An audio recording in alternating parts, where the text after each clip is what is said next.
I believe actually that friendship has not been sufficiently celebrated in the history of art, not just the contemporary.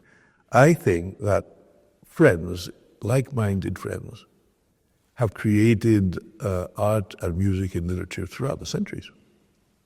I mean, sometimes I say it's not a general rule, but I do think, if you think of Surrealism, Dada, and then earlier, painters, poets, artists, who got together, who had this in common, who communicated with each other. For me, this is something very beautiful, because I think friendship is one of the highest value in my life, probably.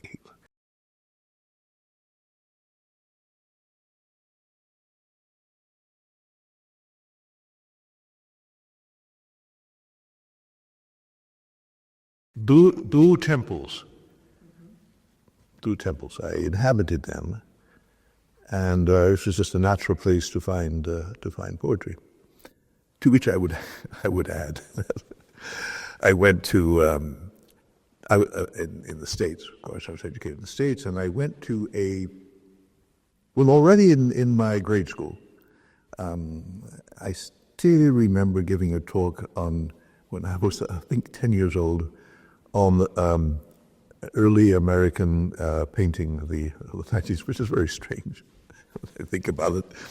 But then I went to prep school, which is a horrible American invention. It's called public schools in England, which are basically for the elite, the rich, and who can afford it, which was not my case, because I was being paid for by a multimillionaire who welcomed my family and paid for everything when we were refugees from Europe. But the reason I explain that is that I was in the school like a little foreigner. And I was quite dark, darker than I am now, into sallow. I think probably people thought I was Jewish, I don't know. It was not really, not really accepted in the school. So I was a poet from the age of 14. I was totally convinced that this is what I was. I did not like sports, and of course, especially American schools, are totally devoted to sports. It's the most important thing in the American school system. So I would find refuge there was a tower, it's this fake Gothic schools. This is called St. Mark's, which is a group of schools in the Northeast called Groton, Exeter, and so on. This special ethos, which was really quite awful. I hated the school, of course. And I found there was a tower because of this fake Gothic. And I found it. And in the tower, at the top, that you could overlook the playing fields of the schools where all the boys were playing, doing football and things like that. And I found a stash of records, of opera records. So I would be up in that tower singing along with the great opera singers of Verdi and Wagner, everybody, and weeping and celebrating with the poets that I was reading, and this was just I realized that was my life very soon. So I was considered the poet of the school, which was probably not a compliment.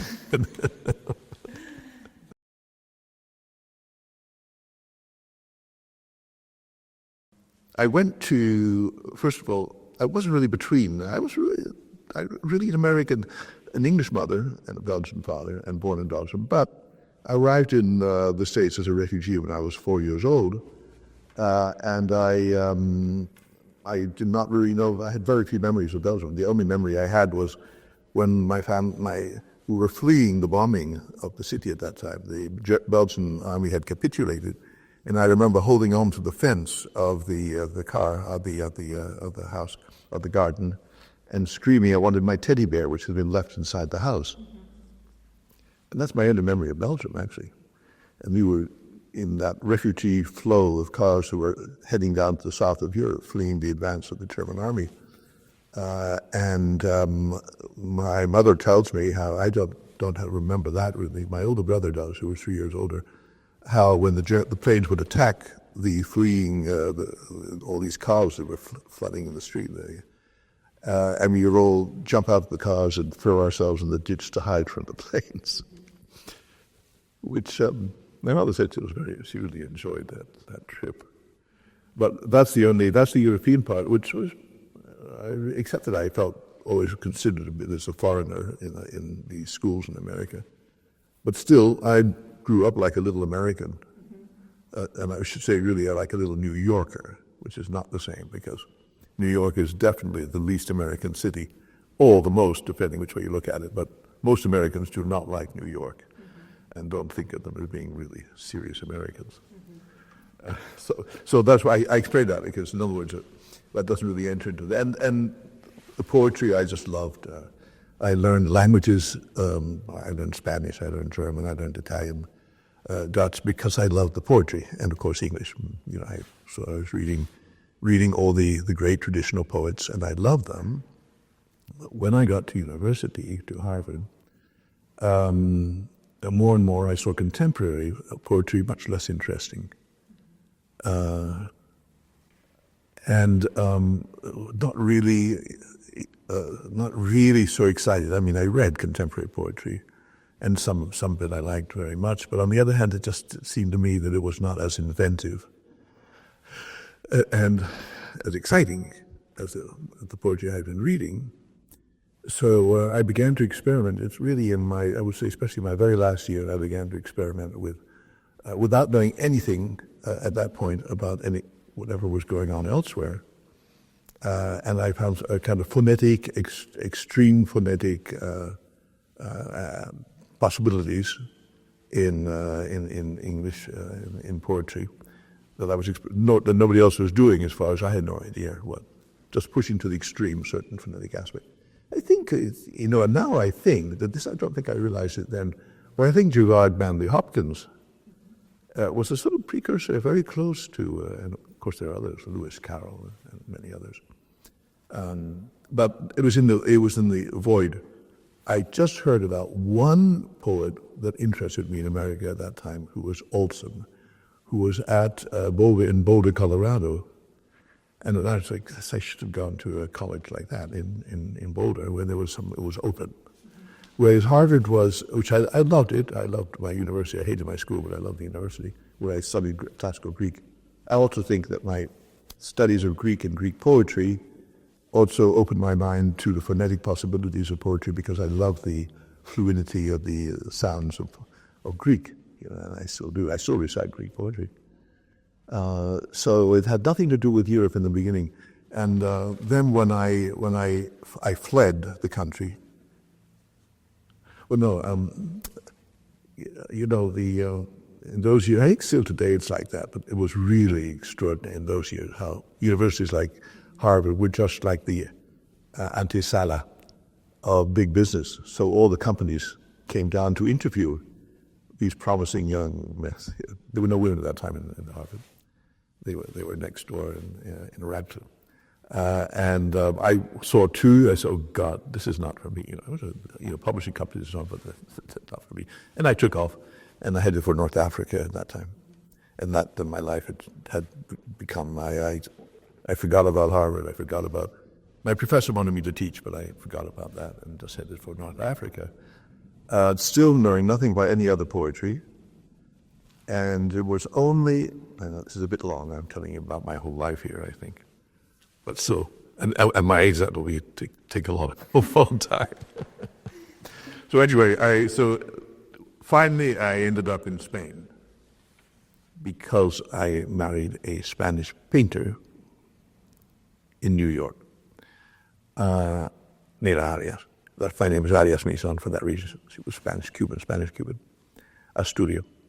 And I went to live in on the Catalan coast, and this is the beginning of this is where it really begins, because I wrote to a friend, because I had been publishing stories and so on in magazines, and so I had a little bit of connections at that time in American magazines, and I wrote to a well-known American poet and told him what I was doing. And he said, "Alain, I'm afraid you're in a blind alley.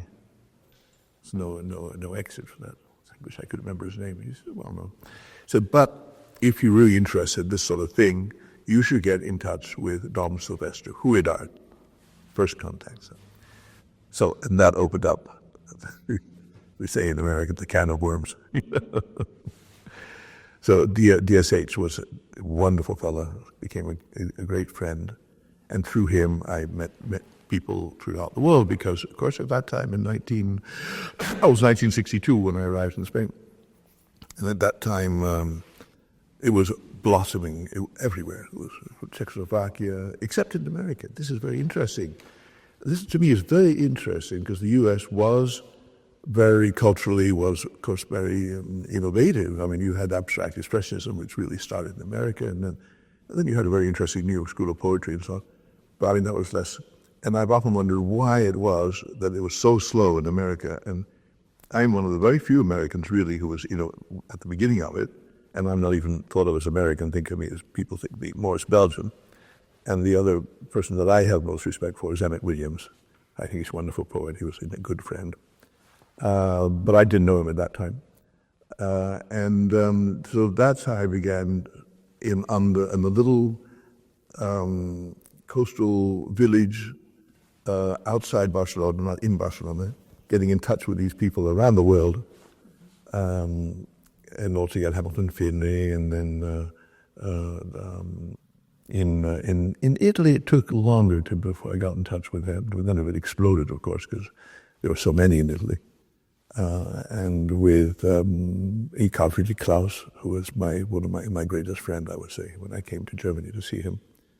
So that was how then expanded and went also beyond. But I began with phonetic sound poetry, and although I haven't done much less after those very first years.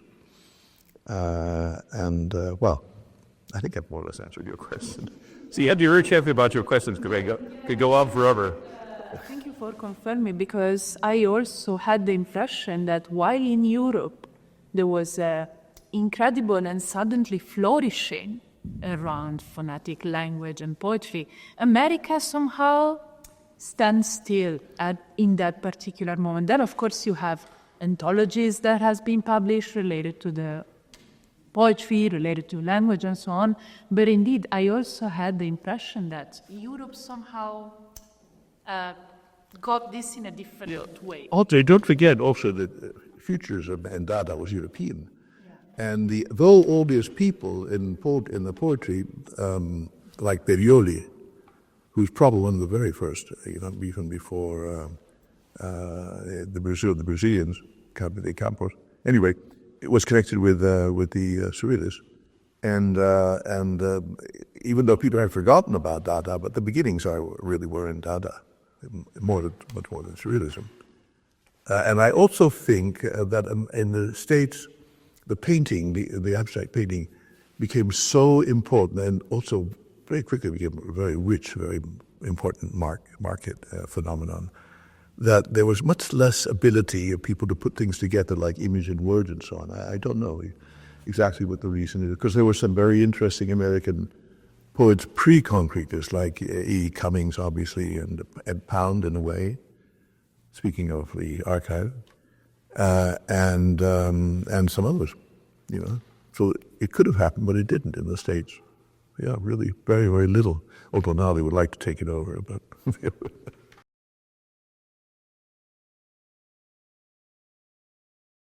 it quickly became visual when one day, because I was doing these things on paper like other people, and of course I was also affected by what other people were doing DSH and so on.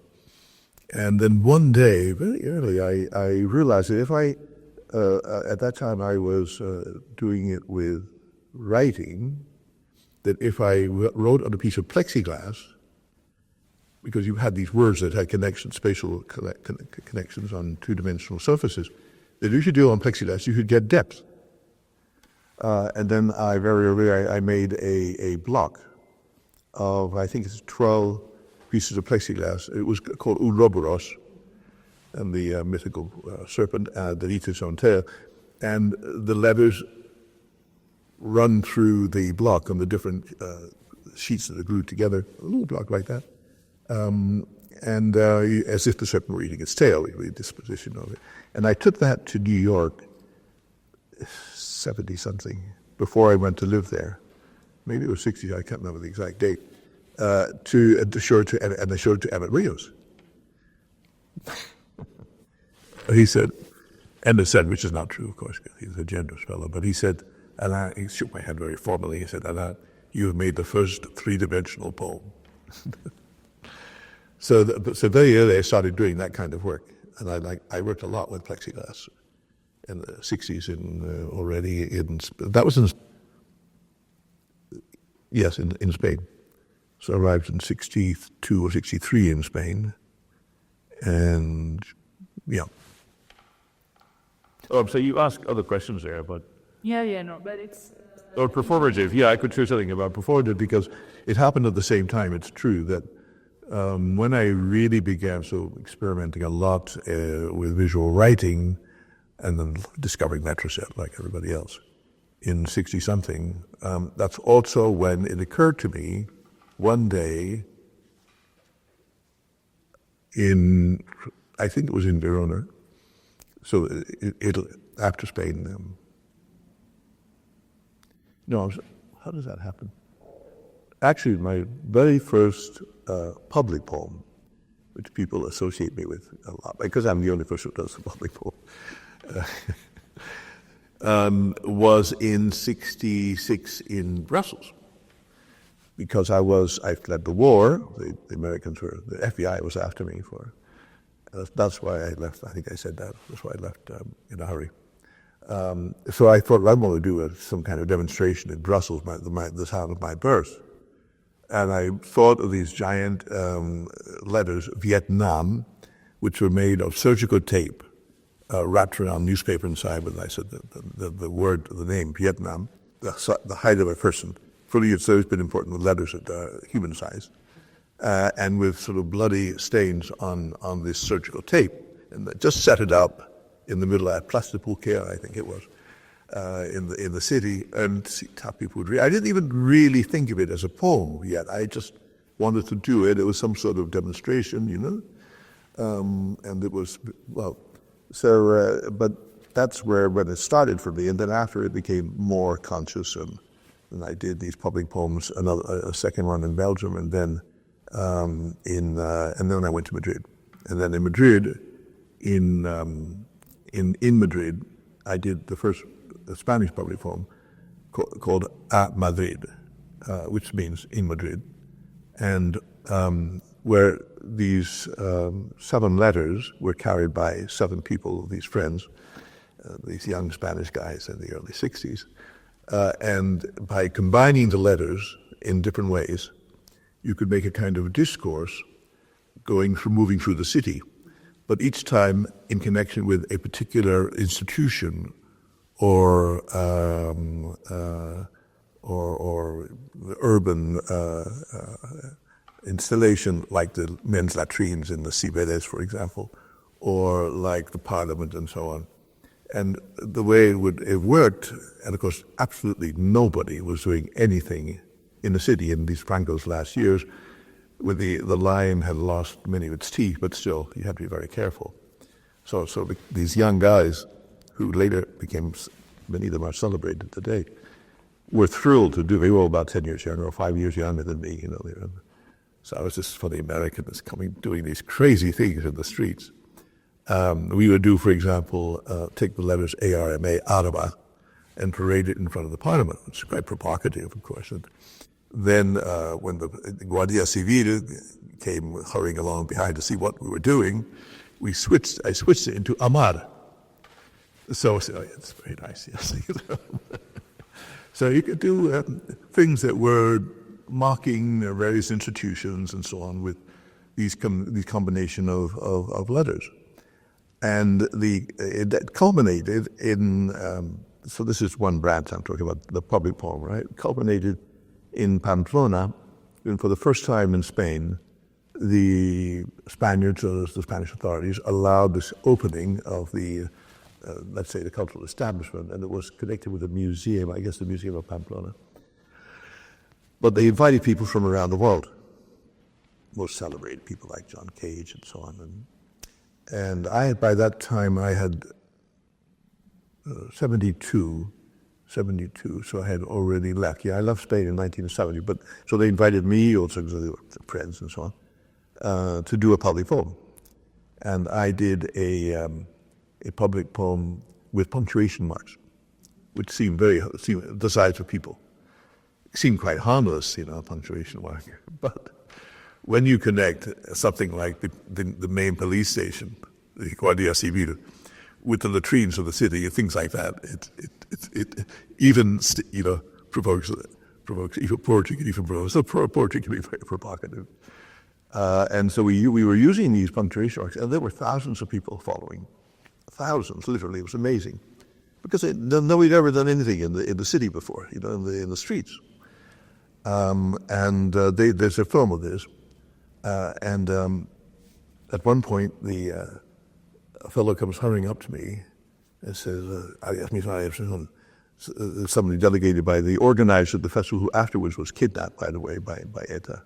I don't think it was because of the poetry. But this guy comes running out to me and says, "Sir, you have to stop right away. The police say if you don't stop, they're going to take out their guns." So, nothing overt. Can you imagine that punctuation could be so provocative? It's amazing. So what I did was, of course, I wasn't going to say if I didn't stop. What I did was, so I had a bunch of fellows who were carrying, we had something like close to 100 punctuation marks, commas, quotation marks, and so on. So distribute them to everybody. There's this big crowd. Give everybody a punctuation mark. So we had 100 people. It was even better than my original plan, I think, running around with a punctuation mark. And then many years later, when the Reina Sofia did a big exhibition a few years ago, I can't remember, quite a few years, I guess, already, called Encuentros de Pamplona at the Reina Sofia, they had a photograph of that event on the front of the museum, which I was very happy to see. So I had a kind of ghostly reputation in Spain, because after that I left. I left Spain in 70, and there's a kind of memory of this crazy guy who doing these things in the streets. So it was fitting. This is very nice, because somewhere I had a reputation, even if it was a very doggy one, So having come back 50 years later, now living in Spain, I sort of belong. And the people I worked with, one of them is Ignacio Gómez de Diario, my greatest friend, who is probably the most famous philosopher, one of the most famous philosophers of Spain, very independent and provocative, because he hasn't allied himself with any political party, which they all do, And then another one, Tomás Marco, who is president of the San Fernando Bellas Artes,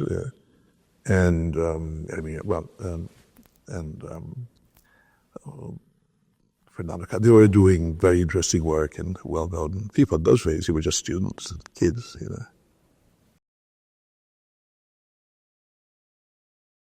Yes, that's true. Especially that was in, I don't think in Spain, except for the public polls, which were provocative. And that was even later, of course. But I thought that was Italy. That was much more pronounced for me in Italy. I remember, I don't think I did anything like that when I was in Spain. But in Italy, in Sarenco, there was a great Copocato. One of the stories about Sarenco, Sarenco told me that he brought together this group of people. He invited us. There were a couple of Vicini, and there were Paul de Vries, and Jochen Gertz, and a few people like that. And me, I think there were 5 or 6 of us, And he said that he had decided to become a poet. He had hesitated a long time because he was extreme left. And there was a story that apparently was true, that he had put a bomb in the headquarters of the Communist Party because he was way to the left of the Communist Party. I don't think anybody was fair, but he was a pretty violent fellow. But he decided the poetry would be more effective, which I doubt, but anyway. So that's when they began working a lot with media, because there were ways of changing the meaning of a kind of irony, using images from newspapers and from film and so on. And there's many very good Italians were, I think, very strong in that political dimension. Unlike the British, for example, which I love the English poets are one of the best. You know, Hamilton, Finlay, Furnival, Dom Sylvester Huard. So it's entirely non-political, interesting. But it was a different situation, of course, in Italy, and it was also, you know, with the bombings that had taken place and so on, and the fascist past. So that was, that was the appropriation of media images. And I also wrote a novel. I'm a novelist. I have a dozen novels in English, with some translated. And that's when I did a novel. I think my first novel, or second one, consisted of clippings from the, I think, the International Herald Tribune for 1 year's time, or 6 months, something like that. So every day I would clip one image, one article in this novel, which was not a part of the poetry, but it is really also when I published it in the States. Because I was part of a sort of experimental fiction group called Fiction Collective. That's when I do a publishing work like that. For each article, I had a fictive text which did not, so to speak, remained inside the article. In other words, I would not take any liberties. I could only use that situation, but not, in a way, giving the characters imprisoned in the news article a dimension. But they were reflecting on themselves, on their actions.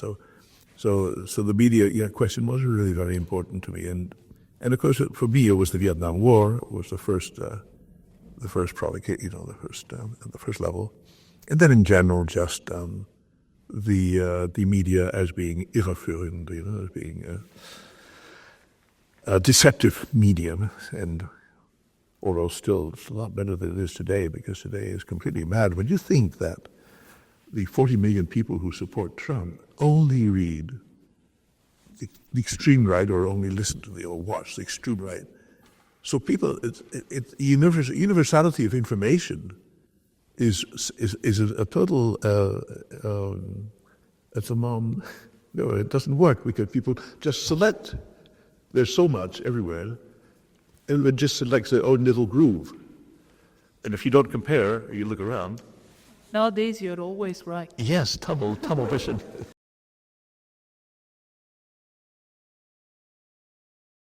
Yes. Lots I think it was a lot of fun. Sarenko's magazine, and I remember the first issue was this Italian, but I forget his name, artist holding and was the cover of is the barrel of the gun, I think. That was and that was. I mean, we had a feeling, quite. I think everybody involved, and I told us that it was. Paul Debré in Belgium was quite a provocative, older generation, but he was certainly kind of resistant in the Flemish culture, and also because of the Walloon and the Flemish infighting in Belgium. So everybody was very much in that spirit, as the name says. And Montapodillo was, it's true that Sarenko was a kind of mafioso, a poet mafioso, but he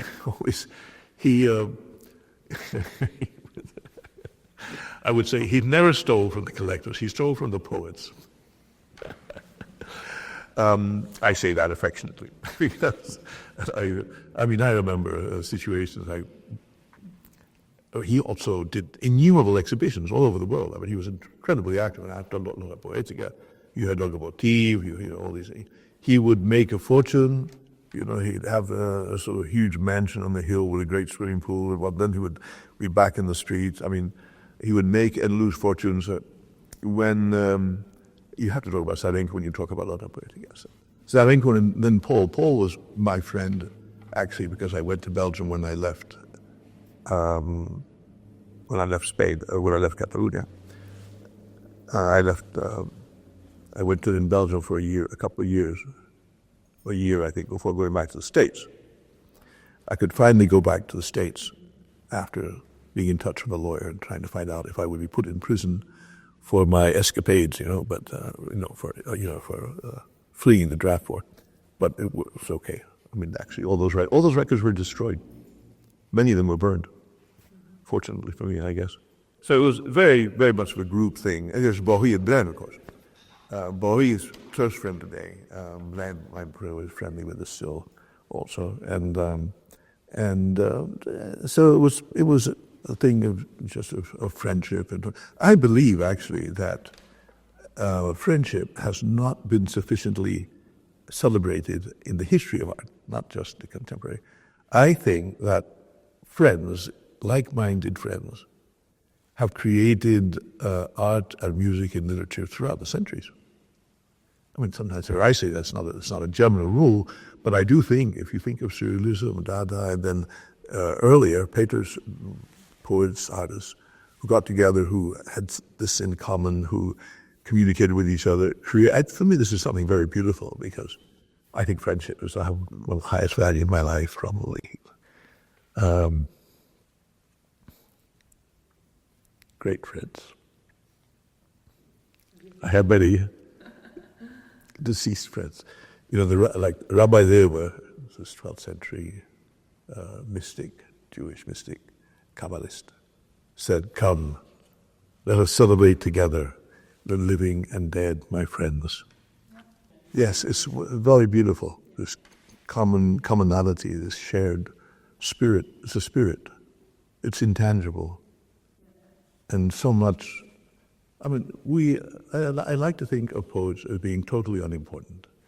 We are totally unnecessary. I mean, much less than you can't say the same thing about the artist, because the art world has become so manufactured, so it's an industrial product, it's a financial product. I think the art world has become, it's a new kind of currency, like bitcoins. I mean, I remember talking to the head of the oldest art brokerage firm in Belgium, and who had recently become the head of this firm. He had a gallery before, and he said, "Anna, it's very depressing, because all we talk about here is money. And these people who buy, I don't know, a Rothko, or who buy a Tremans, and put it in the cellar or in a bank, these banks which store all this, because it's an investment. Whereas poetry is still, I've been talking about this with my friend, with Karen. Poetry is outside the market. It's really not a part of the art market. Those who do sell, you know, let's say the best known in Germany, like Franz Mohn, Krivet, or Karl Friedrich. I mean, the prices are absurd. You know, I just hope to be able to pay my rent and food and I don't have an expensive place with my sales, which is all I do, you know. So the fact of being outside the market has saved. Anyway, it couldn't be in the market, because the thing about painting is that, now this is said in quotation marks, but it can be stupid. What I mean is that anybody looks at a big, colorful thing on the wall, or a funny figure, and so on, and say, "Yeah, it's nice." Yeah. The problem with poetry is that you have to read it. Obviously, if you don't read it, you're not seeing anything, and if you do read it, you don't understand the thing about it, because if you try to read something by Karl Friedrich, it's very difficult to read, and then see why on earth is he writing it like that, and so it's incomprehensible, basically. So it doesn't have the same appeal to stupid people, stupid rich people.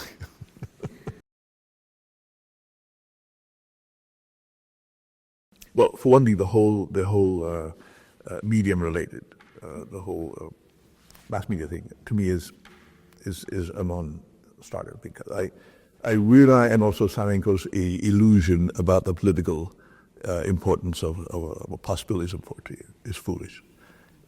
It doesn't exist.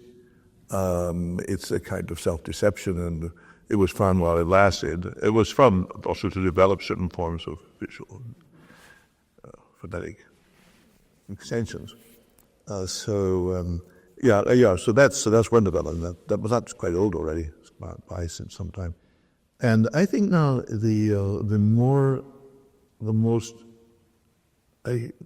it's funny to use the word abstract, but the most rarefied understanding of how to use words and language in a way that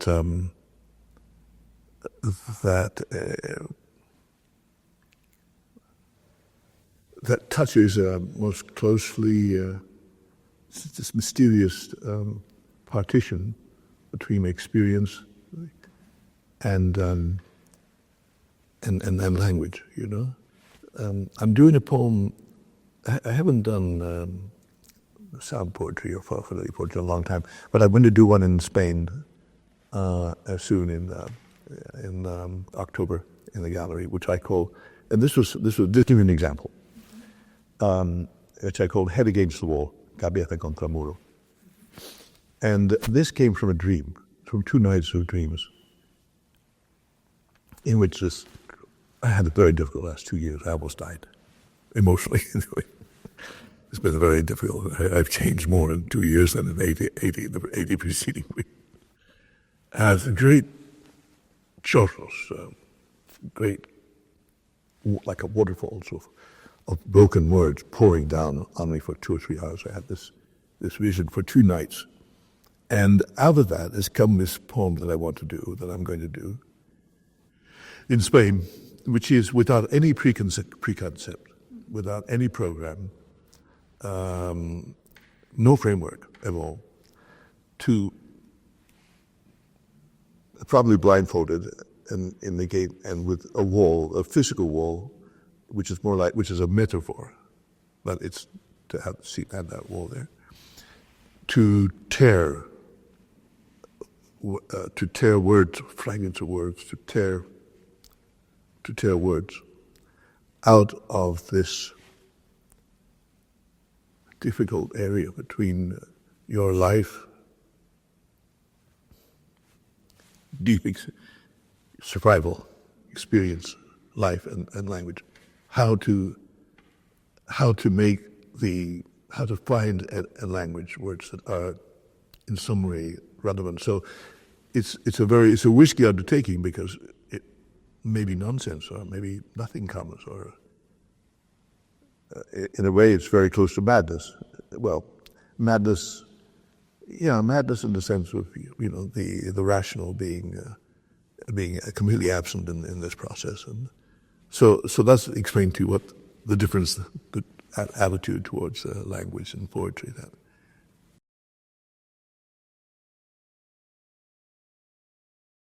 I am still doing public poems, and they always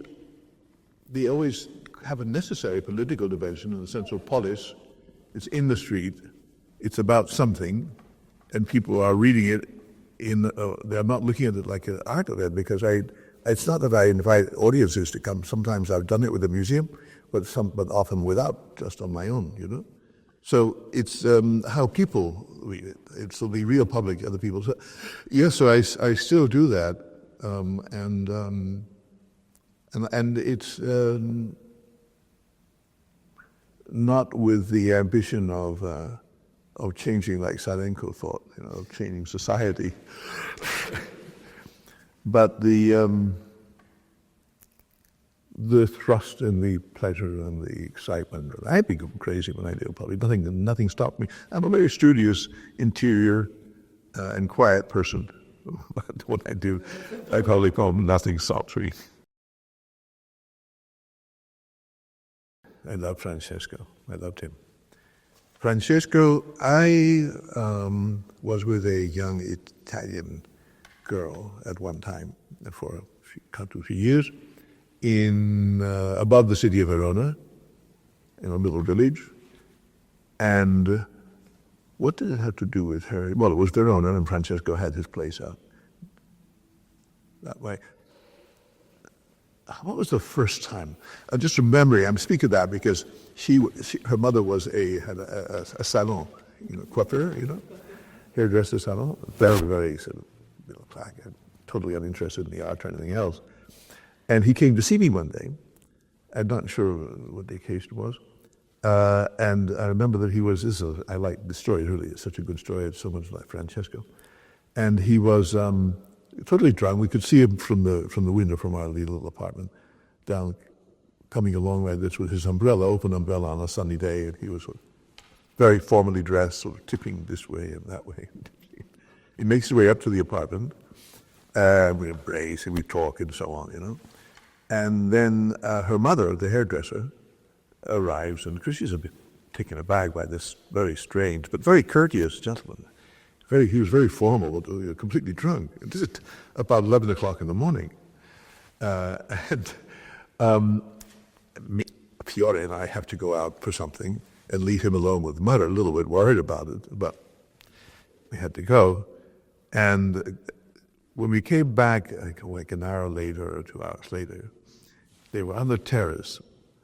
She was sitting on his knees on the terrace, laughing uproariously, drinking. And this was Petit was a really serious woman, you know, very, very correct, very businesswoman in Verona. And that was the way Francesco was such a charmer. And then the other thing, I mean, another story about Francesco. I don't remember how I met him. I suppose I met him with Salenko. I don't remember how I met him. Then when one day when Salenko gave a big party up on the hill with this huge mansion and a table like glass table 40 feet long. I didn't already tell you about this, no. About 40, I tell people this story because it's such a good story. And all these artists and gallery people and so on at the table. And Salenko making a lot of money at that time, you know. Well, that's another very funny story. And at some point, you hear shrieking, big noise going on the far end of the table, and down there's Francesco standing up, screaming at Pepe Mora, who was sitting down opposite. Pepe, I know him well too, I like him. And screaming at him, and he had a bottle in his hand of wine, and he smashed on the table, the glass table, and is threatening Pepe. Blood all over the place, because he cut his hand when he broke the bottle. Blood all over. And I don't know, I guess people quieted him down, or Salenko took him away. I don't know what happened, but so that was another incident. And then and when you know, of course, what happened to Francesco in the railway station. Of course. Yeah, when he was pushed in front of the train because you the piropo, you know, as a compliment to a young woman, very polite because he was never crude. He was a wonderful fellow, and then the boyfriend pushed him in front of the train. So I spent quite a lot of time with Francesco after he was paralyzed. He was totally paralyzed, could just move one arm in bed, but he was not depressed.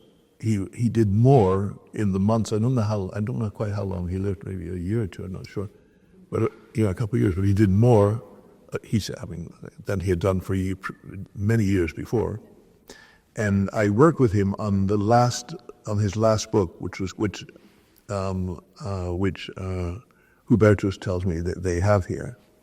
I have on my computer. Yeah, I have it somewhere too. I mean, it's not published. Not even published. It's called the Invisible Museum. And this wonderful little book about Fluxus and about the poetry and so on. And I worked with him a lot on that book. And so that's Francesco. He was a lovely fellow. Oh, and I did the car for him at that time. Exactly. How was the genesis of it? Because we were up on the hill to visit him, and he had a car there. He said, I said, I think I had already done another car in Venice, Biennale. I think that was because that must have been the thing, because he said, Alain, couldn't you do something with this car, with light bulbs and so on? I said, well, Francesco, you know, many people gave presents would give their work to Francesco. I mean, he has several things of mine. He had. So I said, yeah, okay, let's see what we can do. But of course, I couldn't do the same thing because the original car, that car took 3 months to do, it cost a fortune, and it had hundreds and hundreds and hundreds of bulbs on it. But we had like a couple of hundred bulbs, I think. So and in a way, I think it's more poetic. I like this car because I have a phrase between each bulb. And so there he and a close friend, whose name I forget, and we were up in the hill gluing bulbs to the car and writing things. And yeah, that was a lot of fun. Francesco was quite a guy.